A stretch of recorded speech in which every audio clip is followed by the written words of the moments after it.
kitchen. Today I've got a simple, very delicious recipe for you for a braised beef in cauliflower in a Greek style tomato sauce. Very traditional dish, super delicious, and it's healthy. It's also low carb or keto friendly, because you know. But here's the thing, this recipe is fantastic. The only thing is that a lot of you have asked me, they don't want or they prefer smaller portion recipes in terms of the number of people. So what I'm gonna do over the next little while is do a series of videos, same traditional recipes, but the portions are gonna be for two. So if it's you and your significant or insignificant other, I don't judge. Whatever works for you is totally fine. But I'm gonna do these recipes as if they were for like a boatload of Greeks, but for a couple of people. And that way you can just double up on the ingredients for 4 people, 6 people, do the math. It's very easy. Now, today's recipe, again, is a braised beef dish with cauliflower in a tomato sauce, like a Greek style tomato sauce, a kapama. So what I'm gonna do is, let's just get the show on the road and get going. So first things first, I've got some beef here, beef loin, and I'm just gonna, to speed the process up, what I'm going to do is cut it into smaller pieces, so that way it'll cook faster and it'll also help tenderize the meat. Typically, a dish like this using bigger chunks of meat will take about 2 hours to braise in the liquid or the tomato sauce. But in my case here, I'm gonna make them bite-sized pieces and it's gonna braise in like no time. All right, so I just finished cubing up my beef. I got my burner going here, my element with my pot. I'm gonna add a generous amount of olive oil. That doesn't really change, but typically you're looking about 1/4 cup for this. And there's a sizzle, baby. Just drop in your meat. That's perfect, just like that. All right. Now, in the interest of hygiene, again, my golden rule applies in the kitchen. If you're gonna be using raw meat, use an acrylic cutting board and a separate knife between cutting your meat and your veggies or anything else you're using.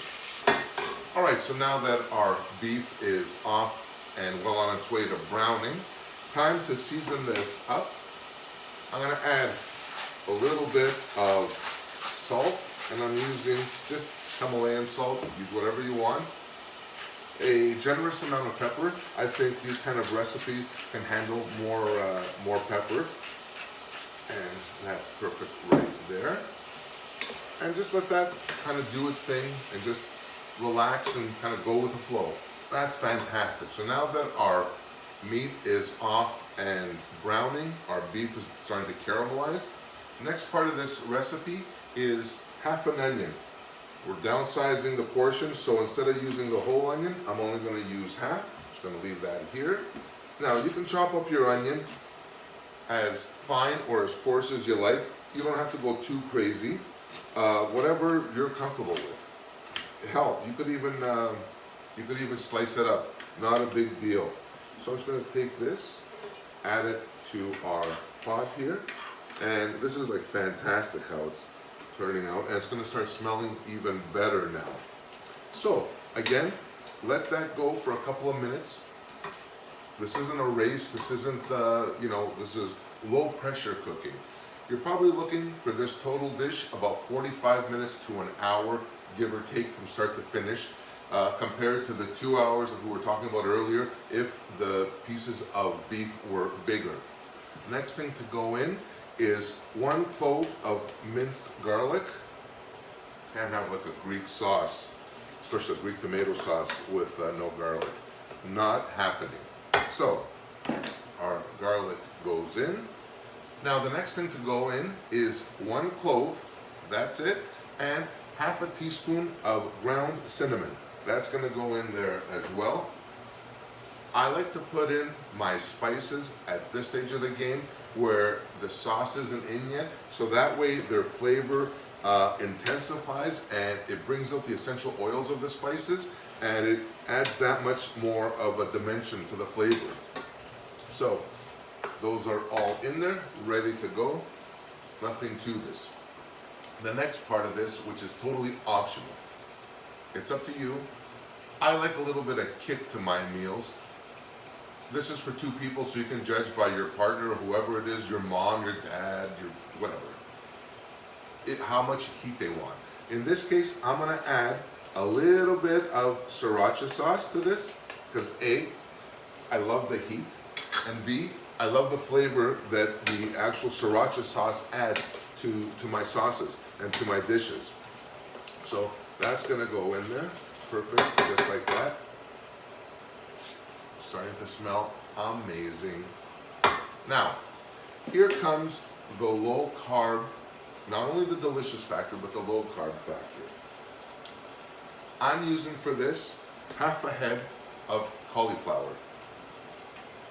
Nutritious, delicious, and you know what? It's healthier than pasta. Well, at least, well, most people think so. So here's the thing. What I'm gonna do is, I'm just gonna take my cauliflower and I'm just gonna break it up in florets, and that way it's gonna be quicker to cook, and also that way they're bite-sized pieces as well. Perfect. Now, I like to use for this about 12 ounces, about a cup and a half of passata will go in there, just enough to give us a nice redness to this and beautiful flavor. And along with this will go some water.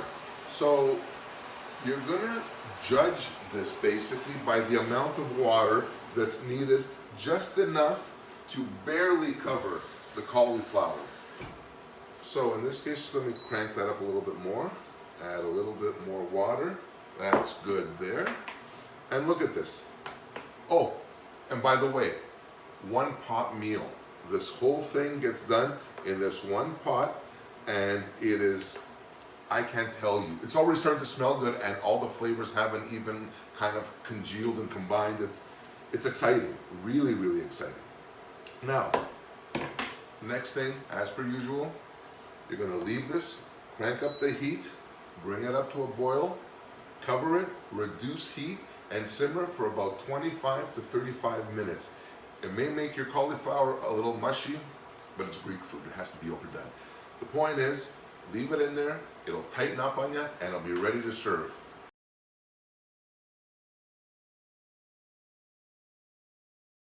All right, so it's been about half an hour, 35 minutes. My beef and cauliflower kapama are absolutely done to perfection, ready to go. Again, smaller portion, table for two, baby.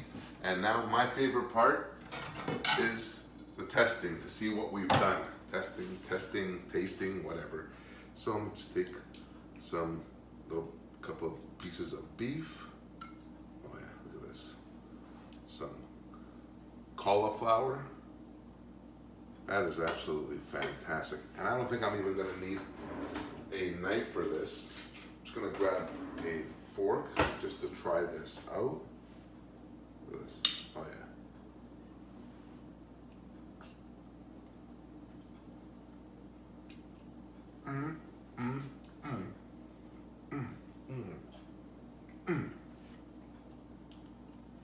Absolutely gorgeous. Absolutely gorgeous. Look at this. Meat is just literally flaking off. Oh gosh.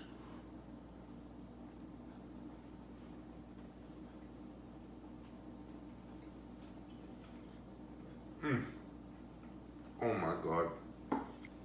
This is so freaking delicious. It's simple to make. Didn't take a lot of time. I think 45 minutes, start to finish. And you have a proper home cooked, this is romantic. I mean, put this on a presentation to somebody, and believe me, you're gonna be scoring points.